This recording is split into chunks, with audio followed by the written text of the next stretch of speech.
Este programa está avalado por la Academia Dominicana de la Historia.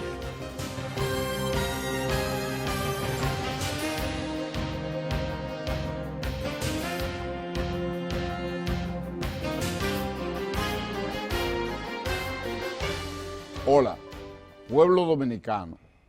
De nuevo con ustedes y su programa Momentos de la Historia.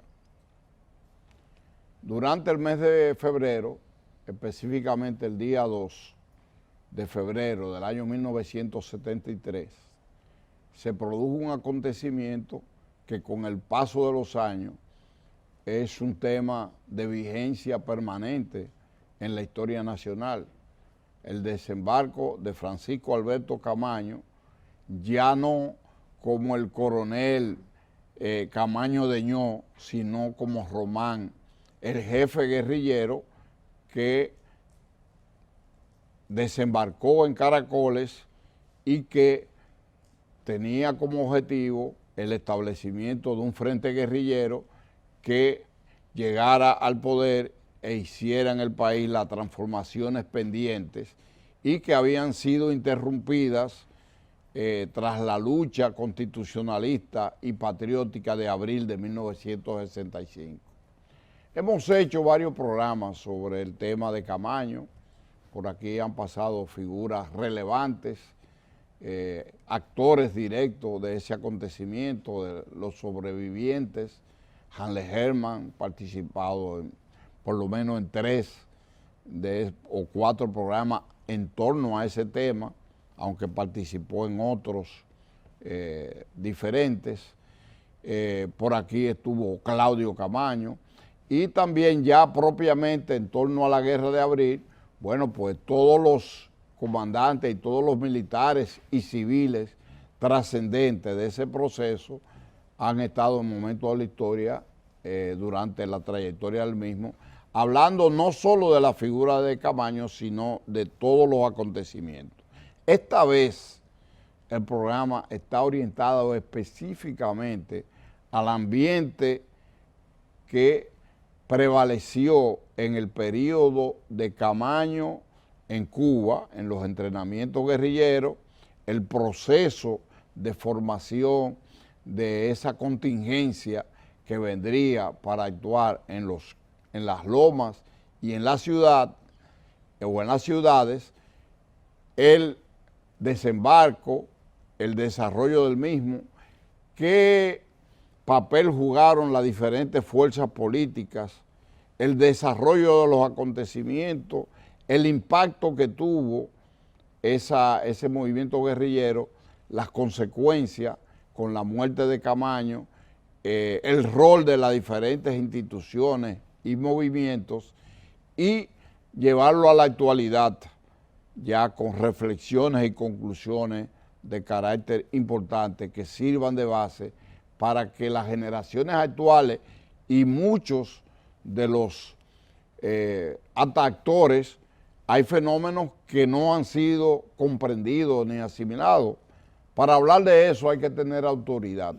Autoridad de participación en los acontecimientos, analítica y compromisos con el mismo.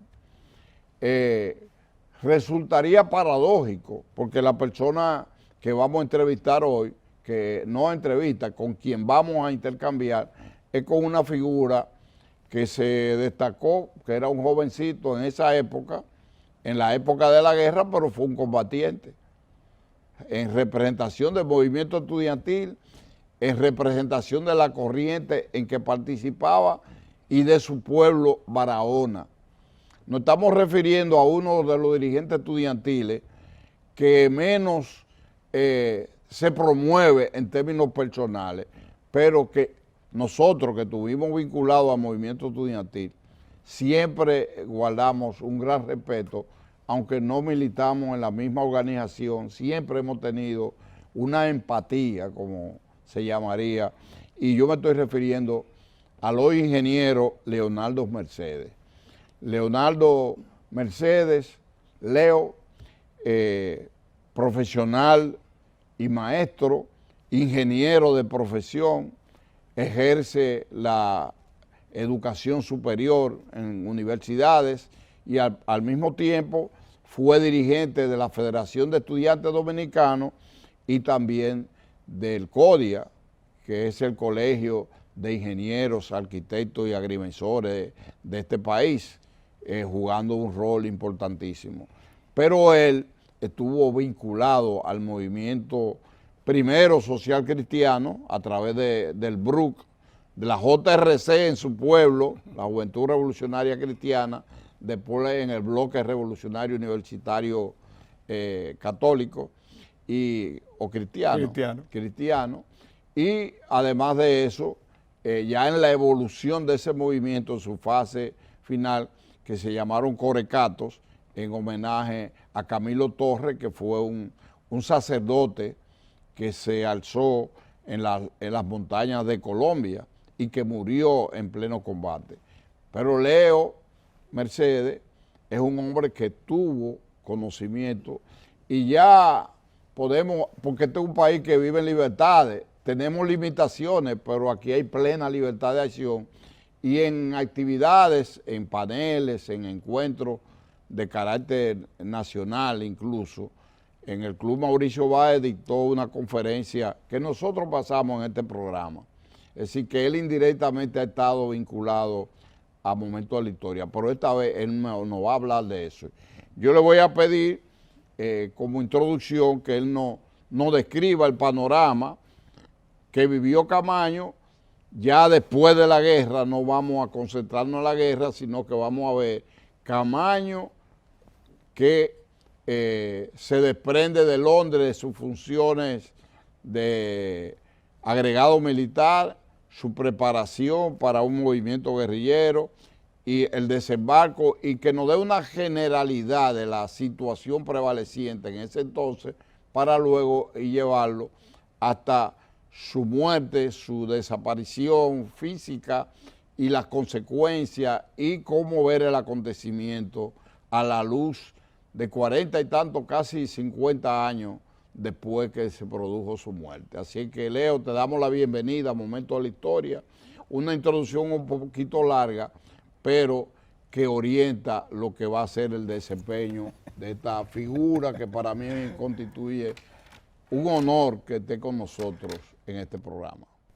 Muchísimas gracias por tus palabras y por la invitación a este muy escuchado y muy importante programa que realmente juega un papel educativo y al mismo tiempo de rescate de la memoria histórica de este pueblo, algo muy importante en los procesos de consolidación de la identidad nacional y del desarrollo como pueblo de este pueblo dominicano.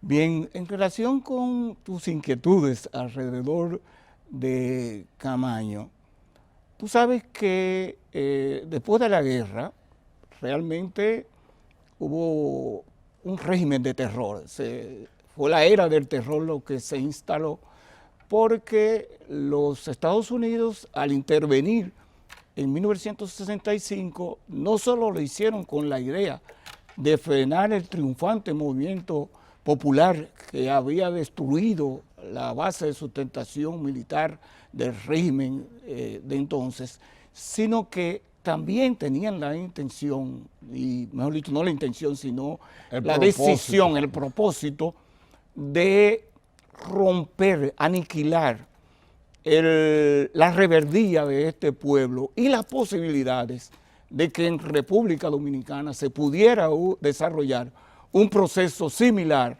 al que desarrolló en Cuba la Revolución Triunfante de 1959 con el camarada Fidel Castro a la cabeza. Entonces, tras la derrota militar nuestra, que no fue asimilada como tal por el movimiento revolucionario, no lo entendimos, ni el propio Camaño tampoco lo entendió, ellos implementaron un plan de contrainsurgencia dirigido a dos cosas. Primero, a descabezar el movimiento revolucionario y democrático, a aniquilar todas las posibilidades de que sus combatientes, sus dirigentes pudieran emerger nuevamente como una fuerza contestataria de la situación prevaleciente. Y en segundo lugar, de unificar las destartaladas fuerzas del sistema que tras el triunfo nuestro en los primeros momentos de la revolución estaban prácticamente desarticuladas. Ellos vinieron, la unificaron, tanto desde el punto de vista militar como desde el punto de vista político, poniendo a Balaguer, imponiendo a Balaguer como presidente y cabeza de ese trípode, digamos, de las Fuerzas Armadas, la jerarquía católica y la propia oligarquía. Entonces, efectivamente, tú recuerdas que cuando se decidió que los militares constitucionalistas debían salir del país, lo cual era una violación de los acuerdos, del acta institucional que se había elaborado, realmente se levantó el país. Fue un proceso de protesta y de huelga para que eso no se ejecutara. Pero la fuerza principal, que era la que sostenía las masas, que era el PRD, estuvo de acuerdo prácticamente con esa medida.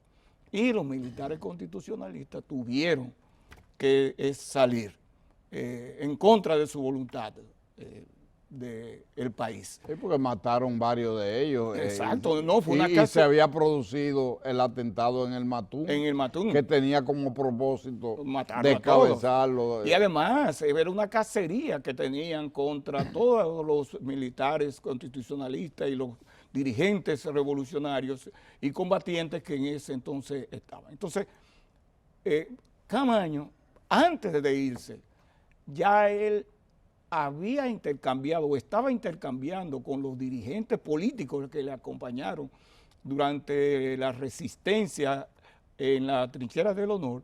Él estaba armando cómo era que se le iba a dar continuidad a esa lucha, porque una de las cosas que podemos asegurar es que él estaba convencido de que ya se había comprometido con el pueblo y de que tenía que seguir esa lucha revolucionaria hasta lograr la liberación de este país de la influencia norteamericana y establecer un gobierno democrático revolucionario que satisfaciera las necesidades de este pueblo dominicano. Entonces, él se va con esa idea. Y en esa idea la comparten con él los sectores de la izquierda y el PRD, la dirección del PRD la comparte con él. De tal manera que cuando él se instala en Londres como agregado militar, él de inmediato comienza sus actividades para buscar la forma de cómo articular el frente patriótico con que él soñaba para unificar todas esas fuerzas e implementar entonces el plan de lucha revolucionaria que llevará a la liberación. Muy bien. Como introducción, vamos a dejarlo ahí, tendrá que profundizar en ello, entonces vamos a seguir en el próximo segmento, vamos a seguir desarrollando la cronología de los acontecimientos. Perfecto. En breve continuamos con el ingeniero Leonardo Mercedes, cariñosamente Leo, quien fue un dirigente estudiantil sobresaliente, un ingeniero efectivo, activo, dinámico y además de eso profesor a nivel universitario en su carrera. Así es que en breve continuamos con Momento de la Historia y nuestro invitado estelar, Leonardo Mercedes.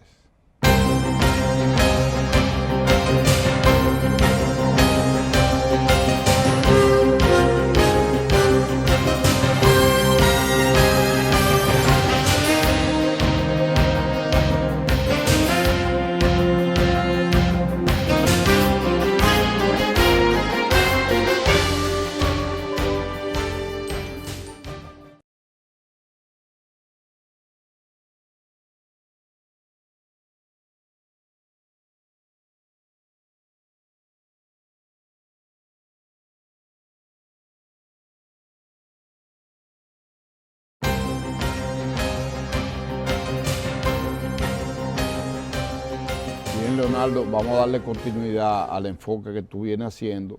Les recuerdo a la teleaudiencia que nos vamos a concentrar en Camaño desde el ángulo de su proyecto ya político y militar, su entrenamiento y el desarrollo de los acontecimientos y el comportamiento de las diferentes fuerzas políticas en las diferentes etapas que él vivió.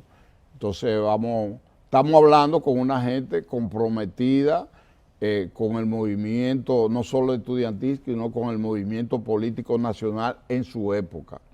Y por eso entonces es lo grande, que es una figura que él no ha hecho esfuerzo ni lo hará nunca por su característica, que es un rasgo que lo distingue de su humildad, porque aquí lo que se acostumbra fácilmente es, aquí aparecen unos comandantes que nadie lo conoció en esa etapa, pero Leo no es de la gente de esa naturaleza, y entonces es lo importante, y lo veremos ahora en sus narraciones, comentarios y análisis. Muchas gracias, Rafa.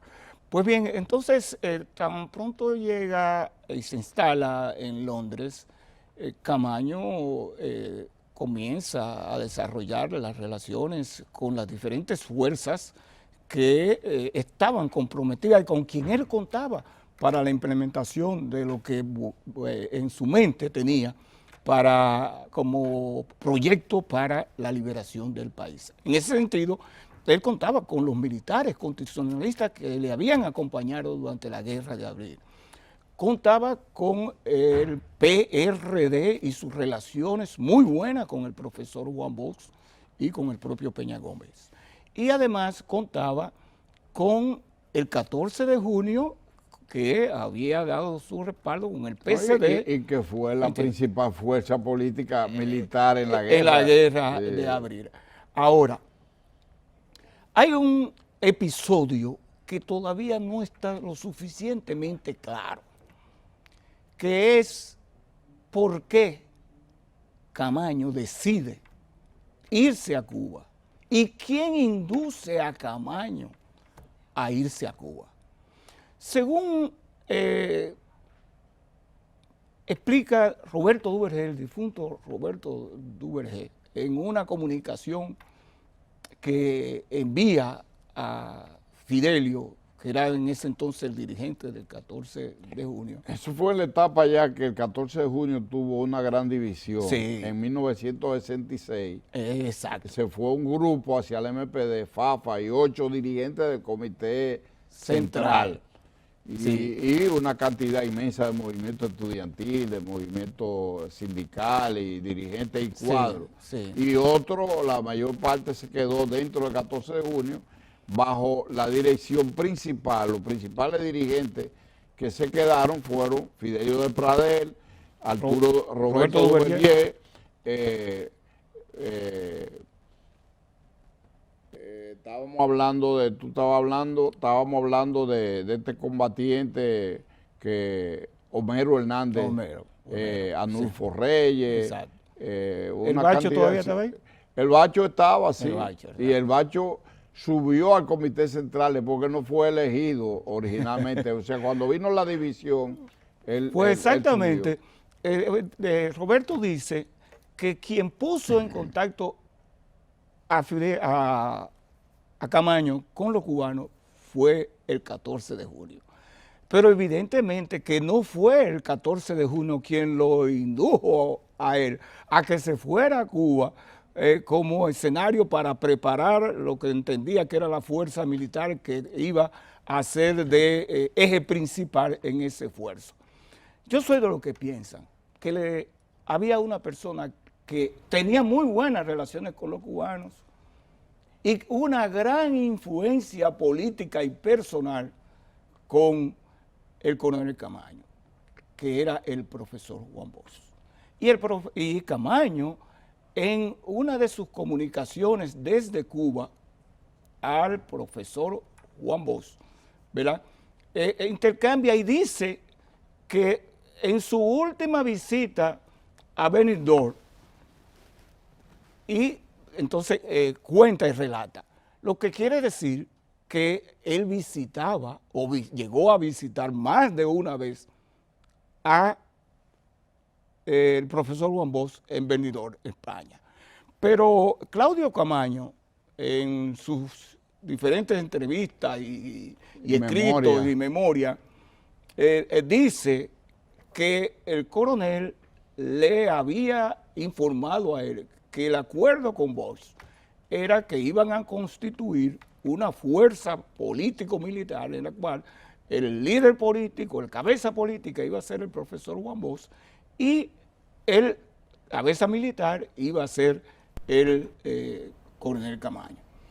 De eso no hay seguridad más que ese testimonio. No hay documentación. Documentación más que ese testimonio oral, escrito que deja Camaño, pero que pudiera tener cierta aceptación en términos de que para mí no fue una decisión personal, como también dicen otros, el que el coronel Camaño decidiera irse a Cuba para desde allí ser el escenario donde se preparara la fuerza combatiente que iba a Te voy a hacer aquí. un comentario para que tú continúes, breve. Mira, Roberto Duvalier fue enviado por la entonces dirección de 14 de junio Así es. a tratar de rescatar un conjunto de cuadros que había enviado el 14 de junio a Cuba. Sí, así es. Y que se habían comprometido porque Camaño desapareció fue entre septiembre, principalmente en octubre. Él llegó el 1 de noviembre a Cuba. Bueno, ya tú ves, te dije octubre, noviembre. Sí, sí. Eso coincidió con nuestra estada en Francia y después en la China Popular. Y Roberto estuvo en Sí. Cuba para ese entonces. Pero él estuvo en Cuba y estuvo en China y nosotros tuvimos contacto directo. A él lo mandó la dirección de 14 de junio para que a Mauri, La Chuta, un grupo grande Sí. de 14 de junio, Mario Nelson Galán, que fue compañero nuestro en el norte, y un grupo grande que se habían desligado del partido. Estaba como delegado Lalane José, era el delegado de 14 de junio en Cuba, Sí. y entonces prácticamente desconocieron la dirección de 14 de junio Sí. y estaban con Camaño. Entonces 14 de junio acusó al gobierno cubano o fue a gestionar con el gobierno cubano que La salida. permitieran la salida De de los sus compañeros. Pero Exacto. entonces el 14 de junio no sabía realmente de los planes de Camaño. No, evidentemente. Porque un grupo de dirigentes importantes, 15 en total, estaban en China. Entonces, después de eso, fracasó el intento porque los compañeros se comprometieron con Camaño, siguieron con Camaño, Sí. pero el grupo que estaba en China entendió que ese camino de un foco guerrillero no conducía al éxito. Porque eso es lo importante ahí. Lo importante es que Camaño asume la concesión foquista. Y Pero ya había muerto en octubre del 67. ese es el otro elemento. Había muerto el Che Guevara. Y Exacto. entonces ya el movimiento insurreccional que se había diseminado en varios de los países latinoamericanos estaba en un proceso. Esa es una de las circunstancias que atrapa históricamente a Camaño en Cuba. Porque efectivamente la muerte de el Che en Bolivia produce posteriormente un cambio de orientación política en el gobierno revolucionario cubano. Y se termina la época de promover los movimientos guerrilleros en América Latina y de apoyarlos desde todos los puntos de vista. Sí, porque Cuba lo fomentaba, era la palabra, o sea, era que lo generaba y había tenido fracaso en Venezuela, en Colombia, Sí. en Guatemala, en varios países, y ya para una gente sensata, revolucionaria, lo que sea, esa no era el camino del éxito. Efectivo. Entonces el gobierno, el Estado cubano estaba acorralado ante una situación que no podía sostener. El Exactamente. Che se fue entonces a África. Y cuando viene y se instala en Bolivia, pretendiendo liberar la parte central de América del Sur. Sí. Entonces viene el fracaso de su intento, sí, aún teniendo una fuerza con capacidad militar, con entrenamiento, pero parte del sector político que tenía compromiso en Bolivia, es decir, ese núcleo que era el Partido Comunista de Bolivia, sí. Rompió con él porque ellos entendían que ellos eran los dirigentes en su país. No sé, entonces eso es como un aporte para que tú lo profundices en el próximo y tercer segmento de este programa. Así es que continuamos en breve.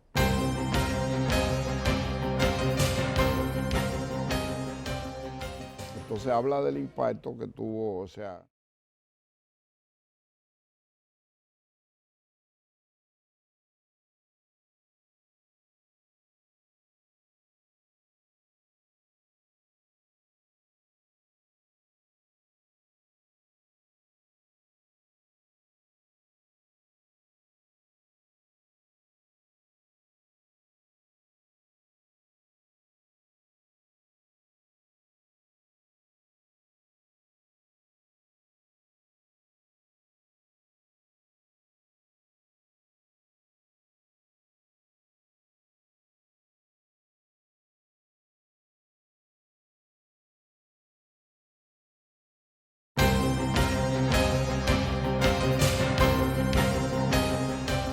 Bien, Leonardo, entonces continuemos ese proceso. No hemos llegado todavía con Camaño aquí, así es que este segmento es importantísimo. Sí, no, pero lo importante es que, como usted decía, Camaño queda atrapado por las circunstancias históricas que comienzan a desarrollarse en el momento en que él se traslada a Cuba. Por eso, lo que era el proyecto de él, de que para 1968 podía estar ya en desarrollo la lucha revolucionaria en República Dominicana, no se produce, porque efectivamente los cubanos reducen, digamos, el atizamiento a ese Le dieron proceso. respaldo porque Sí, se claro, instaló allá claro, pero no, y le trasladaban su gente. sí, pero no estimularon el asunto de que emprendiera el camino tal y como se tenía. Como era la costumbre. Esa extensión del tiempo en el entrenamiento empezó a crear fricciones, porque parte de los combatientes estaban con la disposición de que era al otro año, al año siguiente, máximo 2 años de entrenamiento. Pero también ocurrieron hechos aquí que fueron fatales. Tuvieron un impacto catastrófico. La muerte de Amaury y los compañeros del 12 de enero. Realmente Amaury era la columna principal en el país y los combatientes que estaban entrenando con él, la mayor parte pertenecía al grupo de Amaury, a los Palmeros. Que la mayoría eran provenientes del 14 de junio. Entonces, con la muerte de Amaury y todo lo que se descubre después de su muerte, el aislamiento, la incomunicación, las dificultades de comunicación, incluso yo mismo fui de las personas que en 1971 llevó a Camaño una comunicación enviada por Amaury cuando, con motivo de las fiestas del 26 de julio en 1971, yo fui enviado por la FED a participar, invitado por los cubanos. Y fui con la misión de que plantearle a Camaño que él tenía necesariamente que evidenciar ante el pueblo dominicano que estaba vivo y que estaba en disposición de continuar la lucha con el pueblo dominicano por su liberación. Porque ¿cuántos años hacían ya de la guerra de 1965? Hacían 6 años en el 71. No, y la desaparición de él, que fue en el 66, en el 67, 67 habían transcurrido 4 años. Y no todas las cosas que se decían entonces, que estaba en tal sitio, que había muerto, que no se sabía. Entonces nosotros también convencidos de que se estaba perdiendo su imagen, su liderazgo, era necesario que él diera una demostración de eso.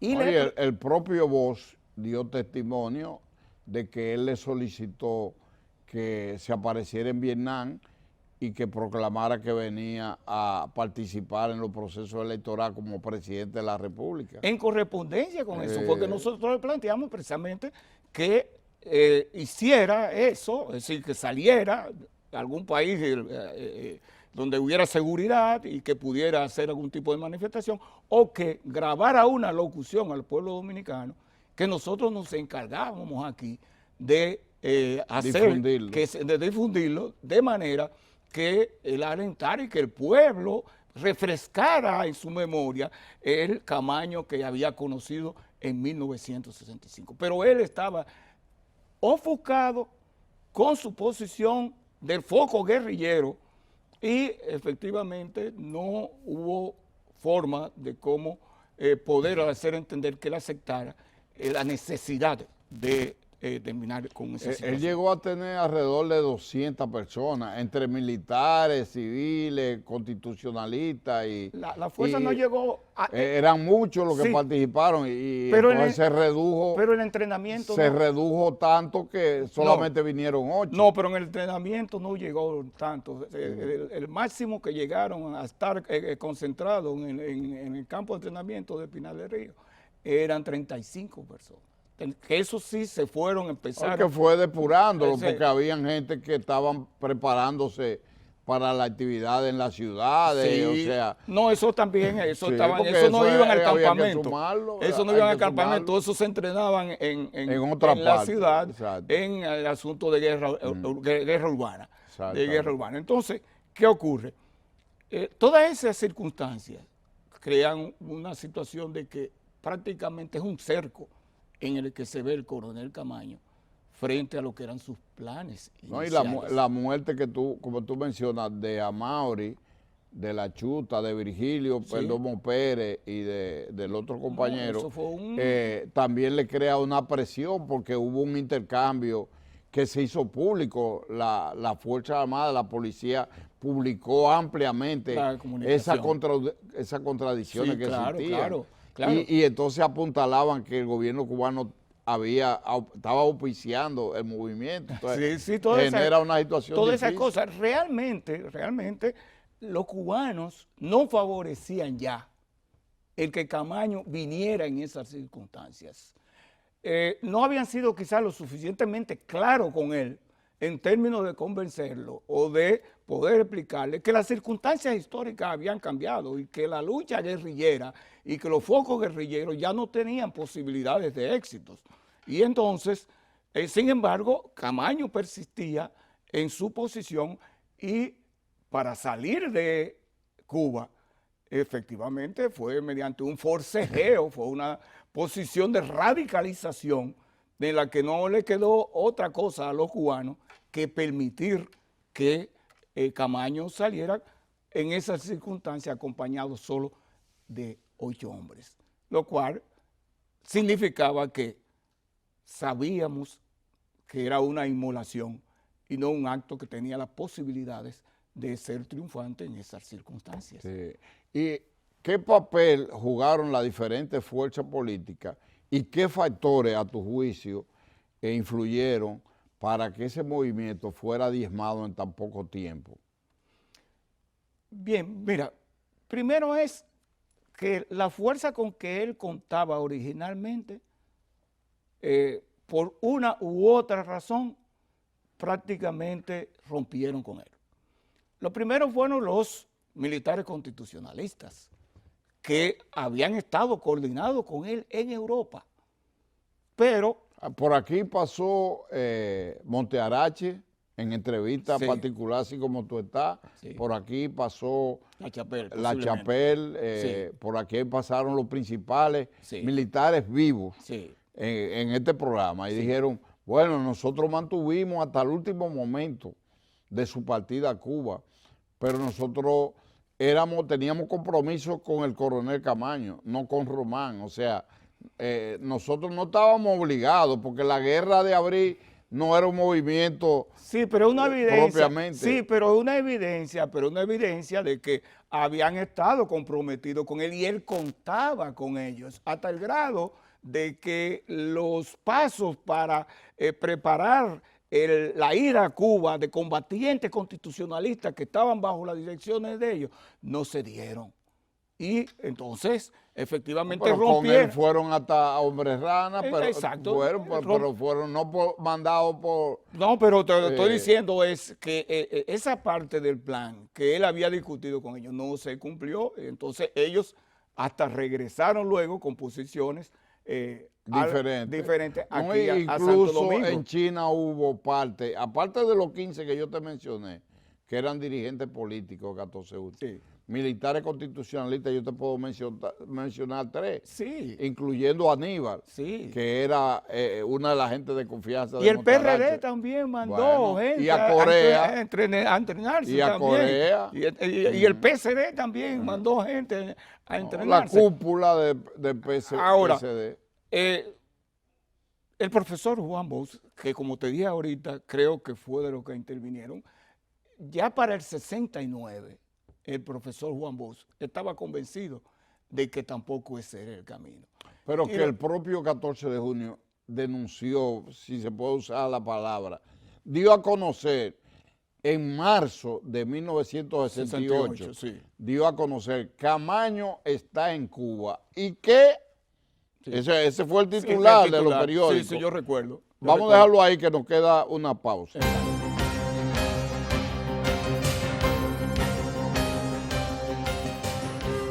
Y eso fue Homero que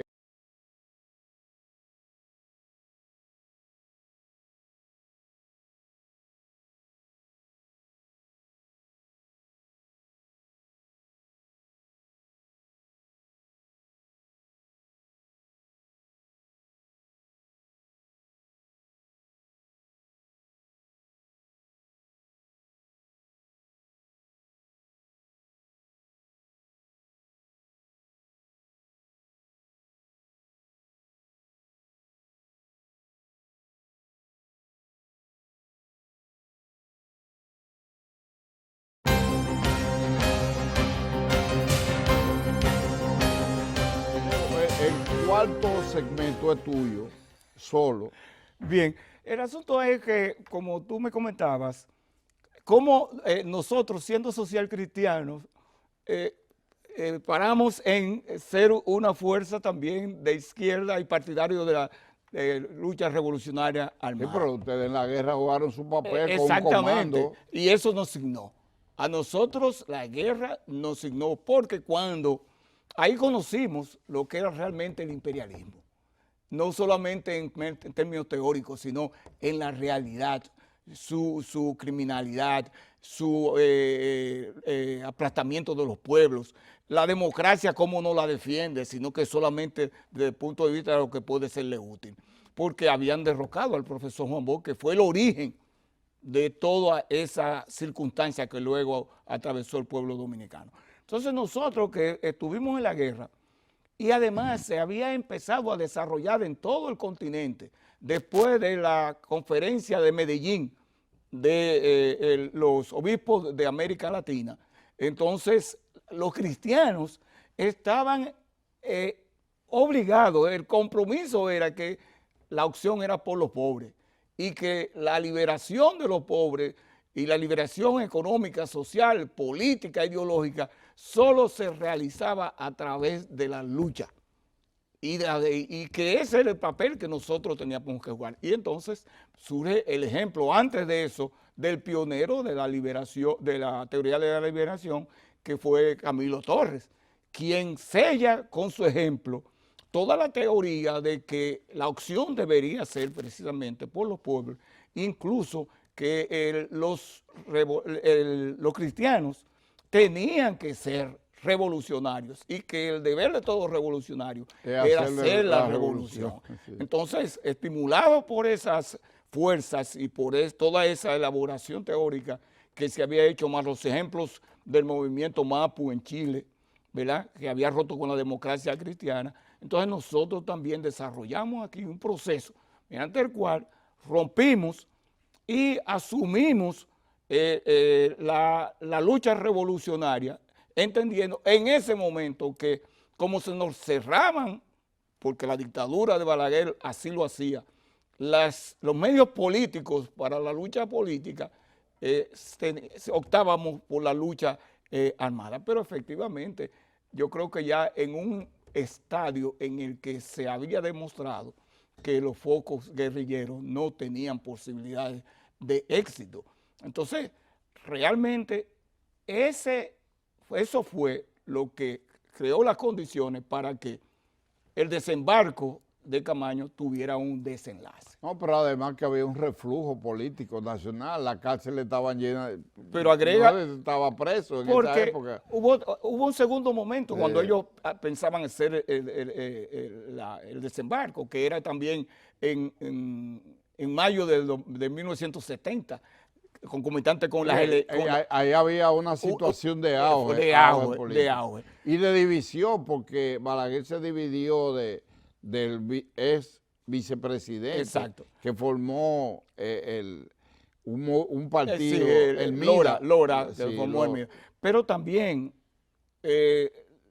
los únicos que estaban comprometidos con Camaño a su regreso eran los comandos de la resistencia, lo que quedaba después de la muerte de Amaury, y los corecatos, con quienes se habían unido los comandos de la resistencia para dar continuidad a ese esfuerzo que se venía desarrollando. Ahora, nosotros intentamos hacer algunas acciones, pero se perdió tiempo esperando que Melvin Mañón, que había ya prácticamente, se había desmoronado desde el punto de vista moral, desde el punto de vista combatiente, dijera qué se iba a hacer.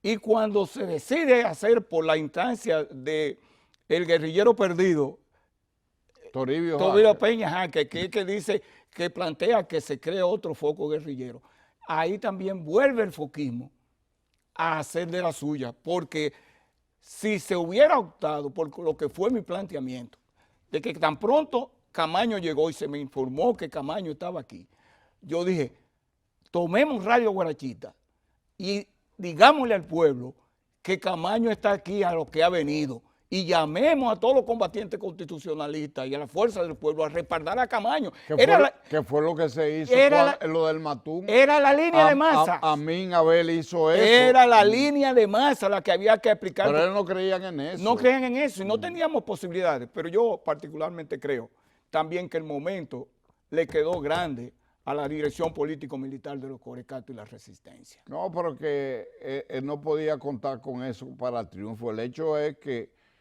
cuando viene, las condiciones políticas eran diferentes. Muy diferentes. El movimiento revolucionario estaba de capa caída. Disperso, o sea, para no decir dividido, preso, perseguido. Y sin ninguna incidencia. Sin incidencia en la masa. Ni siquiera en la masa. El propio PSD, que tú lo citas como... En ese momento fue legalizado por Balaguer estaba en las leyes agrarias. En apoyo a las leyes agrarias y en la promoción de un sector democrático dentro del reformismo. Cuando nosotros Y el MPD creía en la posibilidad de que podía hacer alianza a sectores oligárquicos para un golpe de Estado, y militares. Para un golpe de Estado revolucionario, como llamaban. Sí. Ahora, mira, tan pronto llegó Camaño, que nosotros lo supimos a través de Peña Jaque, ¿verdad? Nosotros se lo informamos a todas las fuerzas políticas, incluyendo Peña Gómez, el profesor Juan Bosch y los grupos de izquierda.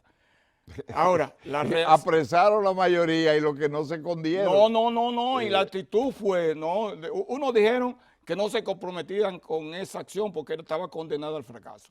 Otros dijeron que había que llevarlo a Ocoa y mostrarle, enseñarle a Camaño para ellos asegurarse de que estaba ahí. Y las inconsecuencias, porque yo creo que fue inconsecuencia, yo no le voy a llamar traición a eso, porque si tú no tienes un compromiso conmigo, tú no estás obligado a, si yo actúo, entonces tener que apoyarme a mí. Pero realmente se trataba de la figura histórica del coronel Camaño. De alguna manera había que tratar de ver si ocurría el milagro de que Camaño pudiera salir o triunfante o vivo de esa acción. Pudiera sobrevivir. Sobrevivir. La guerrilla, según la experiencia, si logran afianzarse un tiempo, Exacto. Es algo que prácticamente que no es derrotable. Ahora, si la línea de masa se impone. Exactamente, y si por lo menos Peña o el profesor le hubieran dicho a este país, sí, es Camaño que está ahí, de manera clara. ¿Y qué hacer entonces? Pues el problema es que no estaban preparados para eso. No estaban para eso. Porque Peña había hablado del coronel que se casara con la Gloria. Exacto. Pero ¿qué pasó? No. Entonces hubo diferencia entre Peña y Juan. Y ya Peña tenía la información de que Camaño venía. Y sabía que era Camaño que estaba ahí porque también se le había informado. Vos lo sabías, pero no lo podía admitir. Claro. Vos tuvo que esconderse también. Sí. Y se escondieron todos los que eran dirigentes. Bueno, de que no lo podía admitir esa otra cosa, porque de todas maneras a él lo iban a perseguir como lo persiguieron, ¿eh? Claro. Porque iban a enfocarse en él, porque él era el líder de masa, efectivamente, y él tenía que protegerse. Pero también... Pero digamos, ya vos, yo te digo, eso sería motivo de otra conversación. Sí. Vos tenías un concepto de cómo se podía crear una fuerza unida, revolucionaria, pero ya ese es otro tema. Yo quiero que como conclusión tú hagas un mensaje que resuma ese periodo de la historia, que quede como un mensaje testimonial tuyo, reflexivo, a la teleaudiencia de este programa y sobre todo a las generaciones presentes y futuras a través de este programa Momentos de la Historia. Sí, a mí me parece que la gran enseñanza que tenemos que tomar de todo ese proceso es que el verdadero protagonista de la historia y de construcción del bienestar propio es el pueblo. Que lo que se hace al margen del pueblo como protagonista tiende necesariamente a fracasar. Y que las fuerzas actuantes tienen en todo momento que tomar en cuenta lo que es la realidad objetiva, que no se puede conducir por lo que le digan las emociones, ni por los sueños, ni solamente los ideales que están, sino que hay que conjugar esas aspiraciones y esos ideales con la realidad, porque es la que te dice cuáles son los métodos y las formas que hay que utilizar para efectivamente salir triunfante en cualquier empresa. Y que todos los espacios que hemos logrado abrir por esa lucha, porque esa lucha, aunque fue derrotada militarmente, políticamente, ideológicamente, también ha dejado sus huellas, porque este disfrute de libertad política que tenemos hoy es un aporte de la revolución de abril y de los combatientes de abril. Entonces, efectivamente, esos espacios que se abren hay que tratar de utilizarlos al máximo posible, porque cuando tú no tienes las fuerzas para romper de manera violenta, tú tienes que utilizar los canales políticos abiertos para tratar de hacer la fuerza y entonces vencer y lograr la hegemonía dentro del contexto en que te mueves. Muy bien, yo creo que ha sido un programa interesantísimo. El tema permite, fíjate, hemos hecho alrededor de 10 programas alrededor de estos temas, pero incluso Claudio Camaño habló y los únicos 2 sobrevivientes, porque había muerto ya el que se extravió, que lo mencionamos, sí, Toribio, fueron Hanley y Claudio, y ambos estuvieron en programas especiales hablando de eso, sí. Pero tú has dado una versión completa y un análisis que supera las expectativas, pero nos quedamos cortos por falta de por tiempo. Falta de tiempo. Pero yo te invito que este sea, digamos, esta es la primera vez que formalmente tú vienes sí. a este set, pero tú habías estado a través de exposiciones y eso, y a nosotros nos ha unido siempre, dije yo, una empatía común, un respeto, un cariño, admiración mutuo. Y yo te invito a que tú puedas volver a otro programa. Porque eso es también con tu familia, déjame decirte, Sí, porque sí, mi Neti no. y tu hermano. No, tú eres el líder de Neti. Y ya es porque ustedes estudiaron juntos, eran de la misma generación. Exacto. Ya eso es otro tipo de... Otro afecto. Pero fuera de Neti, tú y yo Ah, no. compartíamos en el plano político Claro que y sí. universitario. Claro que sí. Así es que gracias. Encantadísimo. Ha Buena sido un suerte. gran programa, me Y siento muchas gracias. contento de que tú hayas sido el invitado esta vez y que eso nos motive a próximo programa con otro tipo de enfoque. Perfecto. Muy Muchísimas bien, gracias. hasta una próxima entrega de Momento de la Historia en este su canal 4 RD.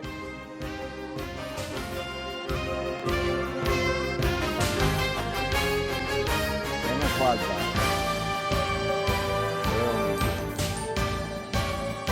Siempre falta tiempo.